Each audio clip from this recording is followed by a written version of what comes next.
একটা সময় দেশের ড্রয়িং রুমগুলোতে স্টার জলসা কিংবা জি বাংলার রাজত্ব থাকলেও সেই চিরচেনা দৃশ্যপট এখন বদলে গেছে।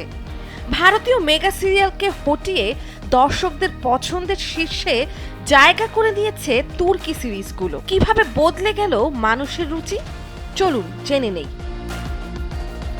তুর্কি ধারাবাহিকগুলোর মূল আকর্ষণ হলো এগুলোর গল্পে ফুটে ওঠা অটোমান সাম্রাজ্যের সমৃদ্ধ ইতিহাস এবং তুর্কি মুসলমানদের জীবনধারা, ইসলামী ভাবাদর্শ এবং মুসলিম শাসকদের বীরত্বগাথায় সিরিজগুলোতে অত্যন্ত নিখুঁতভাবে ফুটিয়ে তোলা হয়েছে। তাছাড়া গল্পগুলোতে পারিবারিক বন্ধন ও ন্যায় বিচারের সাবলীল উপস্থাপন থাকায় সব বয়সের মানুষ একসঙ্গে বসে এই বিনোদন উপভোগ করতে পারছেন। অন্যদিকে ভারতীয় সিরিয়ালগুলোর প্রধান দুর্বলতা হলো অযথা টেনে পর্ব দীর্ঘ করা এবং ঘুরে ফিরে শাশুড়ি বউয়ের ঝগড়া ও কুটিলতা দেখানো।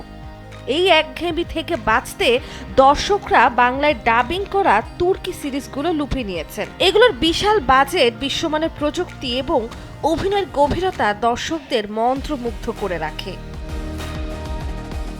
2015 সালে সুলতান সুলেমান দিয়ে শুরু হয়ে দিরেলিস আর্তুগ্রোল কিংবা রোমান্টিক কমেডি তুমি আছো সবখানে, সব কন্টেন্টই দারুণ সফল। বর্তমানে ইংরেজি সিরিজের সাথে পাল্লা দিয়ে জনপ্রিয় হয় তুর্কি ক্রেজ বাংলা নাটকের জন্য বড় চ্যালেঞ্জ। সব মিলিয়ে বিনোদন মাধ্যমে যেন এখন শুধুই তুর্কি সিরিজের জয় জয়কার। নন্দিনী আহসান, সময়ের আলো।